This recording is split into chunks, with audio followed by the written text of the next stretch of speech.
Hello and welcome back. My name is Wes. This is another episode where I answer questions posed to me by my youth group students. And today we got a big topic. I'm going to go ahead and say it's not going to be a single video. I'm going to split it up into two, but we're going to be talking about LGBTQ, sexuality, and the Bible. And we're going to break it up into two videos. The first one, this one, is going to be about like the theological claims behind it. Do we actually have reason to believe that God condemns homosexual relations?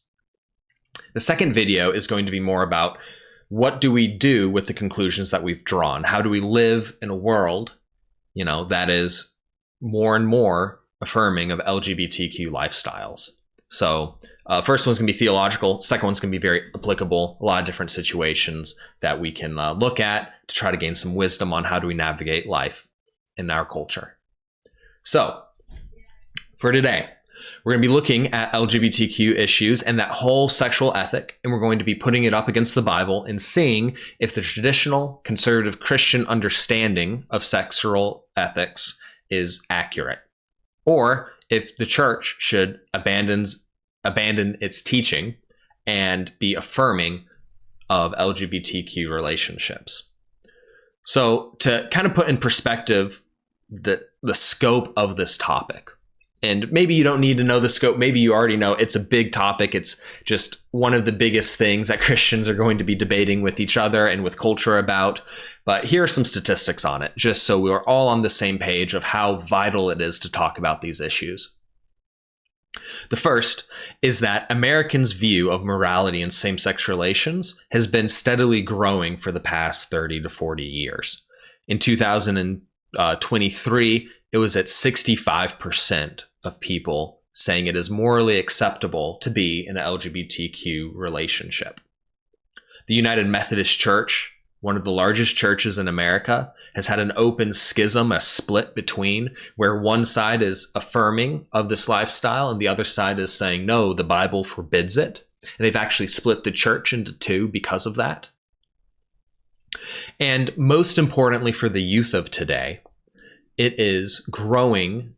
The number of people who are identifying as LGBTQ is growing faster and is a much bigger part of the population than it ever has been before.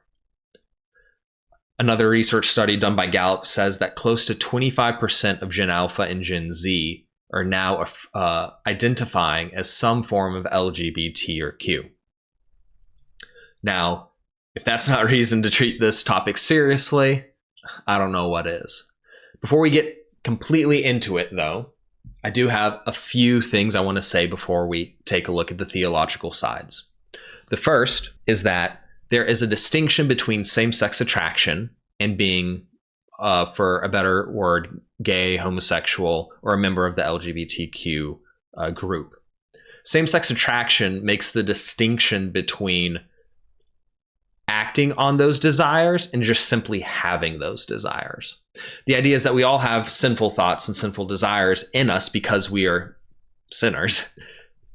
And same-sex attraction is just another one of those temptations. Someone can be same-sex attracted, but not take part in that type of behavior, and that would not be sinful. For the purposes of this video, if I refer to something or someone as being gay, I'm referring and making the assumption that that person is also affirming of that type of lifestyle and behavior. Where if I use same-sex attraction, you could partake in that type of behavior, but you don't necessarily have to. I think this is just a better way of wording things and something that theologians and Christians have had to wrestle with for the past few decades of how do we actually describe what we're talking about. From the conservative Christian standpoint, being same-sex attracted is not sinful. Acting on it would be, though. So that's number one. The second is that the sin of homosexual behavior and those that practice it are not worse human beings than we are. We're all sinners. All of us have fallen woefully short. And just because someone struggles with a sin that is more visible and open to the public doesn't mean that they are a terrible human being that we need to cut out of our lives. Even people who affirm sin have the image of God and are due our respect and our love. So we can disagree with them and we can call out their sin and we can try to help them. But we should not get this idea in our mind that we are the righteous ones. None of us are righteous before Christ. So let's keep that in mind, to have these conversations with respect and love while upholding our standard Christian values. Finally, in this little disclaimer part, it's a big issue for the young kids today. If 1 in 4 children in America are identifying as non-heterosexual, that means it's not an issue that we can avoid. You're going to have classmates, you're going to have colleagues, you're going to have coworkers who are very affirming of their lifestyles and their choices, and will demand that you are as well. This is not something that we can just be silent on and just be ambivalent towards. For better or worse, sides have been drawn, and as Christians, we must uphold the truth. And in our second video, we're going to talk about more of what that looks like, how we can go about our schools, our workplaces, with an environment that isn't necessarily friendly to Christian values. Okay, with that stuff out of the way, let's go ahead and get into the theological stands of both sides. Now, the Christian one is quite easy. Up here are a number of verses. I'm sure you've read them or you've heard of them, and these are not the only ones in the Bible. There are a dozen or so verses that talk about homosexual acts and behaviors as being wrong. It starts off in the law code of Leviticus 20, where it says plainly, if a man lies with a male, as with a woman, both of them have committed an abomination. Jesus reaffirms that marriage is between one man and one woman, and that no one can separate that. And Paul in Romans and other of his epistles talks about the unnatural relations of homosexual relationships. He says, the men likewise gave up natural relations with women and were consumed with passion for one another. So the standard conservative, historically held Christian view is that these homosexual behaviors are not part of Christ's plan for us. Not only just because God says so, but because the natural law of how we were created was for male and female. It just makes sense. Male and female, if you just look like from an anatomy perspective, we're designed for each other, not female and female and not male and male. So this idea of natural law in the Christian idea of things working towards God's purpose and the way he created them is a really big deal. So not only do Christians have scripture to say it is wrong, but they also have what is called natural law that is developed by many theologians and philosophers over the centuries that basically says, hey, this is the natural way that life has been created and that God has designed things. And we as humans are not to go against this natural law. I could make a separate video on natural law if you want me to. Just, submit a question about it and we can talk more about it because it's fascinating how we can see God through nature and the way he designed things. But for now, that's the main Christian understanding of homosexuality. Now, there are some arguments against this. And I want to say that there are two types of people that make these arguments I'm going to get into. One are people who truly believe them. Some of these arguments on their face sound really convincing. And you might even be thinking, wow, if that's true, like maybe Christianity did get it wrong about LGBTQ behaviors. So some people truly believe what they've read and what they've been told. And we need to make sure that we treat people who talk with these arguments not in a way that is like, oh, you're dumb. How dare you think like this stupid argument? These arguments take time to disprove. We shouldn't be impatient with people. We shouldn't mock their intelligence level because they believe these arguments that might or might not make sense. So let's just make sure that when we go into topics and conversations with others, that we're always full of grace, that we're always quick to listen and slow to shout down. But if you do get in an argument about these issues, here are some of the things that you need to know about it. So here are the three main arguments that you're going to hear with regards to homosexuality in the Bible. The first is that the text itself, like the Bible itself, doesn't condemn homosexuality. Now you say, wait, Wes, we just saw all those Bible verses up above. It clearly does. I'll explain this argument in a moment, and I'll give it, I'll steel man it as best I can to basically say, hey, The Bible doesn't actually mean a ban on all homosexual relationships. They just want to make sure that it's consensual and between two adults. The second argument you're going to hear is that, hey, sexual relationships that don't involve you, it's not your business, love is love, no harm, no foul, let us do our thing. It's kind of an appeal of, hey, if you can't prove that these relationships are causing harm to someone, you have no right to say that people can't be in them. It's a fair argument. We'll look at that in detail as well. The final one is people will say the Bible as itself is not a sacred text. It's not revelation from God. It is wisdom from another age, and some wisdom that is truly great, like the words of Christ. But ultimately, it is just another ancient book that sometimes needs to be updated for modern sensibilities. So let's go ahead and take a look at each of these arguments in turn and see where they fall short. For this first argument, I actually have a video of Brandon Robertson, who is a well-known progressive Christian who argues that the Bible actually is affirming of homosexual relationships. First, did you know it's quite literally impossible for the Bible to condemn homosexuality because the word homosexual and the concept of modern sexuality didn't exist until the late 19th century. The Bible didn't have the word homosexual in it until 1946, when the writers of the Revised Standard Version of the Bible placed that word in the Bible as the translation of a mysterious Greek word, arsenokoitai. This word arsenokoitai was so mysterious because it never appeared in the Bible until the Apostle Paul places it in the Bible, and it was never in the Greek language up until that point. And it's only used sparingly afterwards. He then goes on in the video to discuss how he believes that when it talks about same-sex relations in Leviticus, it isn't talking about what we would call homosexuality today, and he gives a handful of reasons why he thinks that, but here is his conclusion statement. Third, it could also be a command against exploitation. In many ancient cultures, it was permissible for men to engage with their slaves as a way of dominating them. Whatever interpretation you choose to take, what seems clear is that whatever's being condemned is nothing like modern, loving, consensual same-sex relationships. So he makes this argument that this is actually what the Bible is prohibiting against.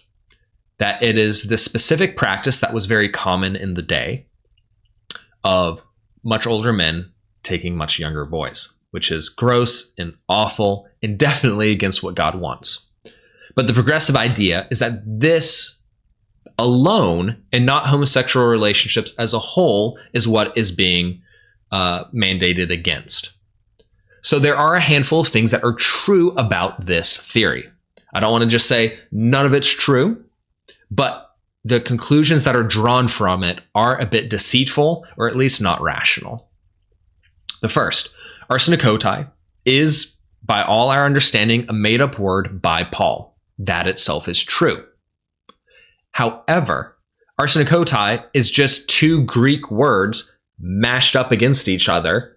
And whenever you have ancient Greek words where you just take one and you put it with another, it doesn't really alter the meaning that much. You just combine them, and they're a little bit more interlaced with each other, basically.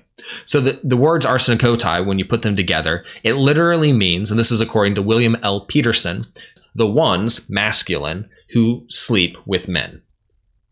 So males who sleep with males is literally what the word translates to.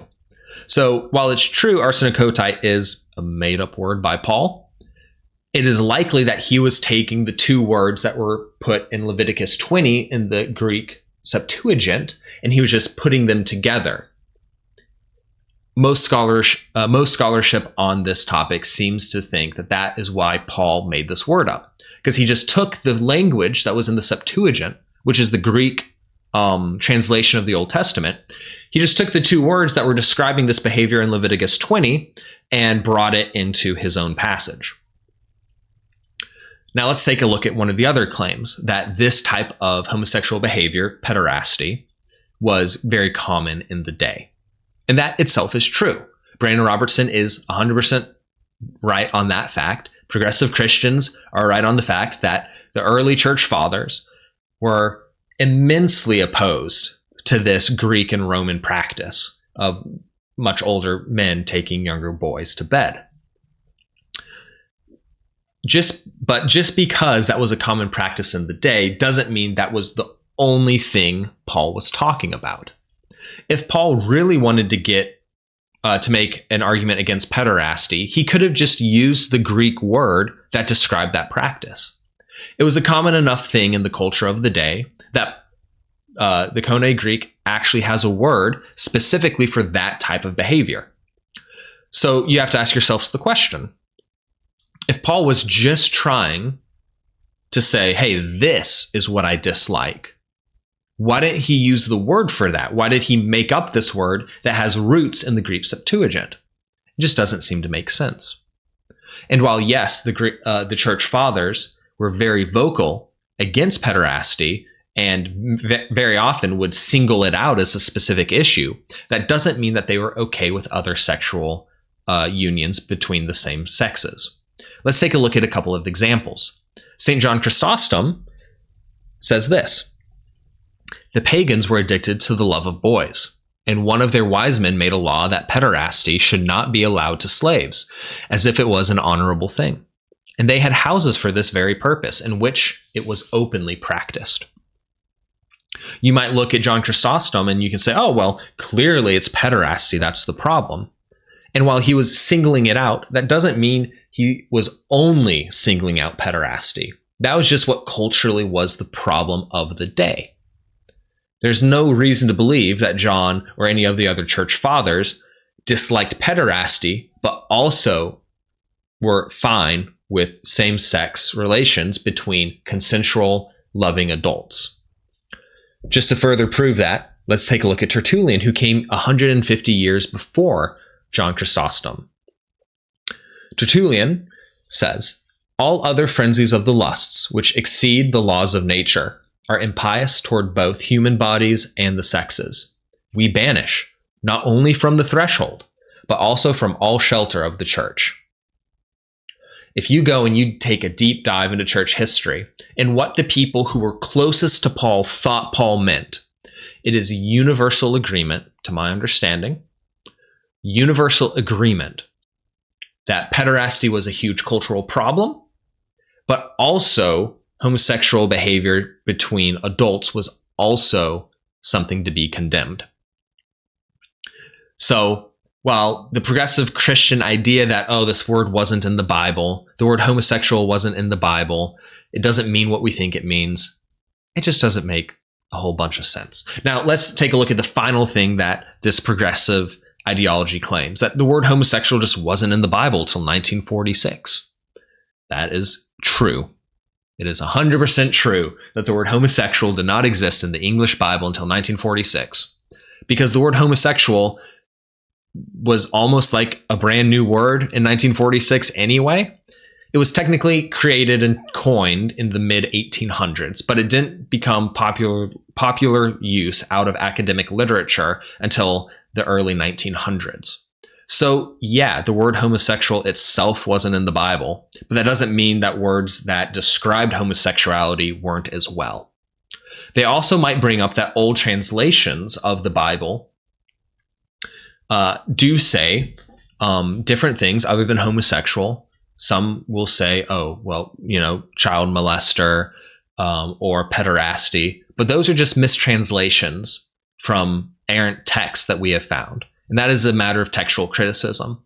But just because an older Bible in the 17 and 1800s mentioned pederasty instead of homosexuality in total, doesn't mean that one was correct, especially when we have a wealth of evidence from the early church fathers and the early translations of the Bible that it did seem to mean a full-on ban on homosexual behaviors, not just pederasty.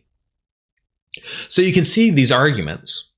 They seem like they make some sense. You hear, oh, the word homosexual wasn't in the Bible. Oh, it used to be translated to something else.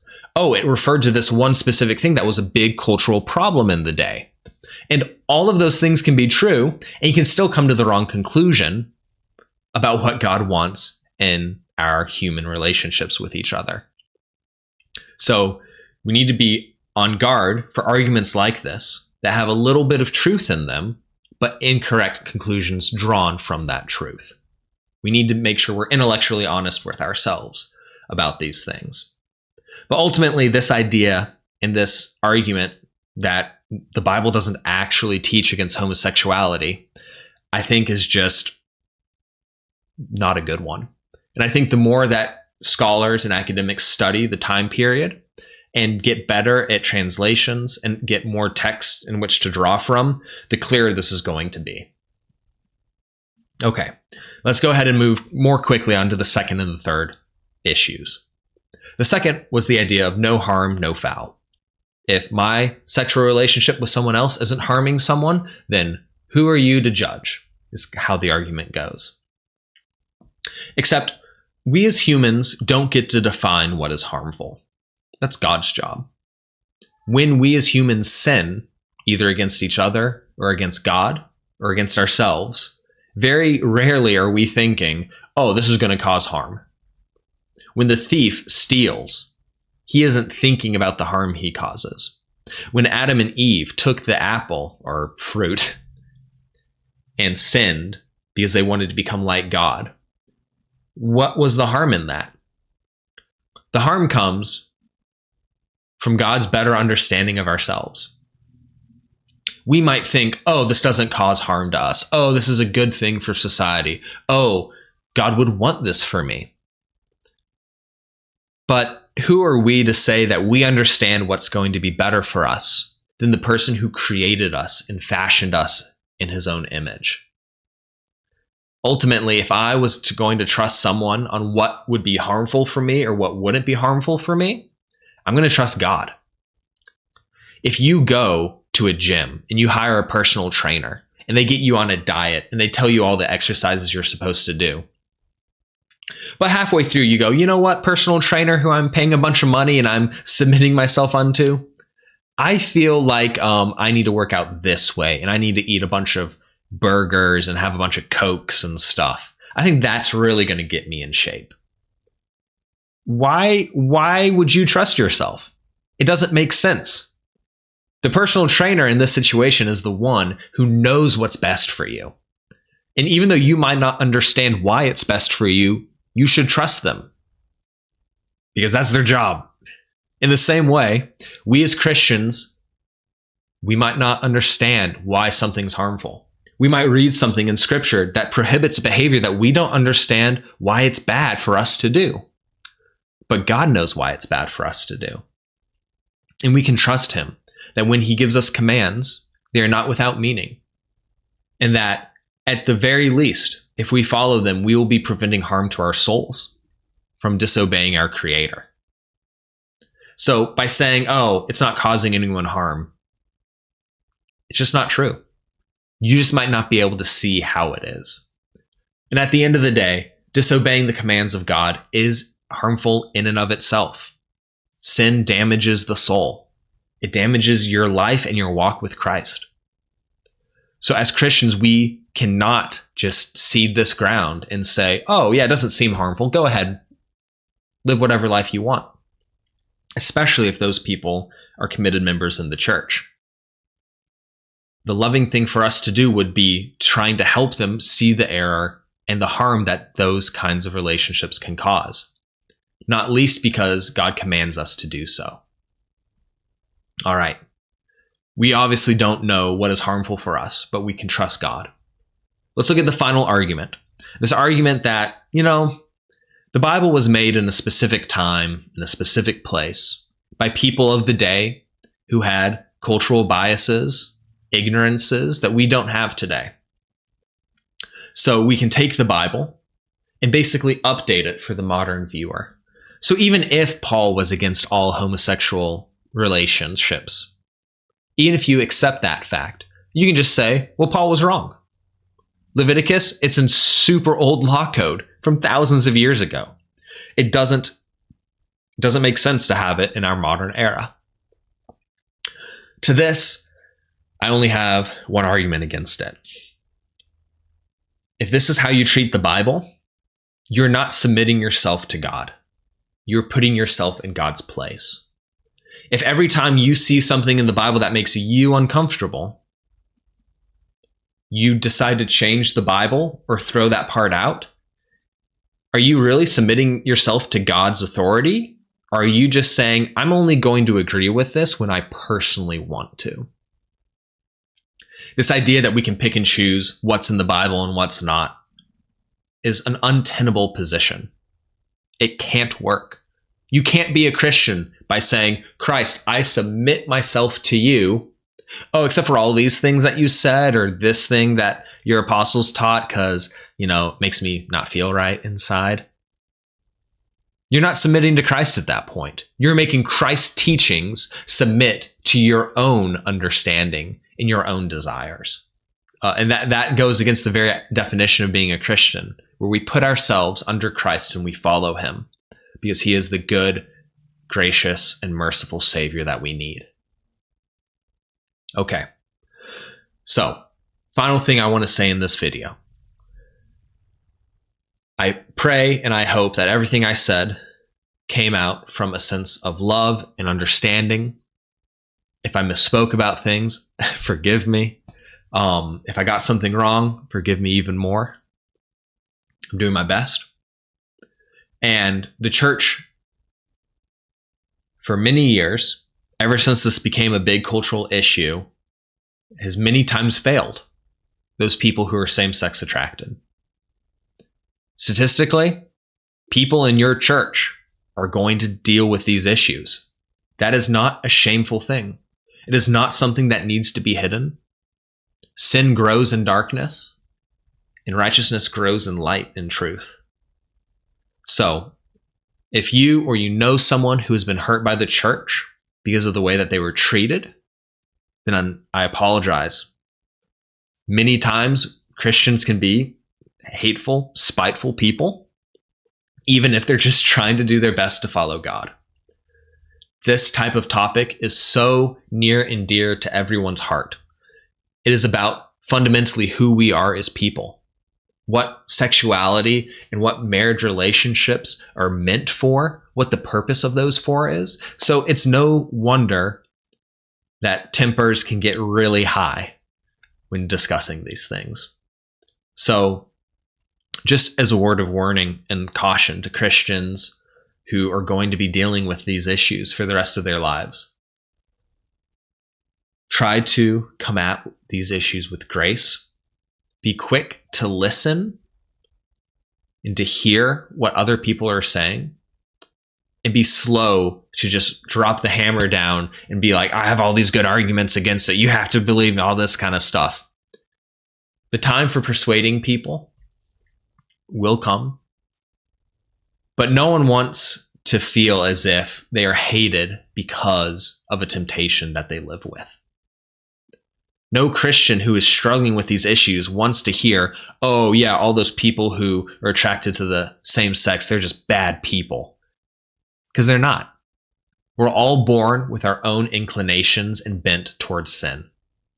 Some people have that expressed by being attracted to opposite gender, or to the same gender. Some people who are attracted to the opposite gender have huge difficulties being in monogamous relationships, abstaining from porn and other forms of fornication. Some Christians have extreme difficulties with theft and anger and pride. All of these things harm our relationship and our walk with Christ. But that doesn't mean that just because we have these temptations that we are separated from Christ. In fact, it's just a sign that we need Christ all the more to mend us, to take away these sinful desires, and to form us into the image of himself. So be gracious when talking about these issues. Do not assume to be experts on things you're not an expert in. Be willing to listen, and overall, just be compassionate. Jesus, whenever he confronted sinners, or very often when he confronted sinners, he told them that they needed to change. But he didn't do it in a way that sounded like, you need to change because you're just a terrible human and I'm awesome and you're not. Jesus had compassion for the lowly and for the sinner. We should too. So in our next video, we're going to talk more about how to do exactly that, how we can live a life interacting with people who live lives that are affirming and even praising sinful relationships. We're going to talk about what we need to do in different situations as Christians. One, to love the other, to love the sinner, but also to maintain truth. Both of those things must be done. And it is a fine line to walk, but that is what we are called to do. So if you have any other questions about this topic, or even any of the different arguments that were made and you want to know more, feel free to give me a question. If there's something that you want to have a bigger deep dive into that wasn't quite clear, let me know. I'll be happy to make a clarifying video if this one didn't quite make sense.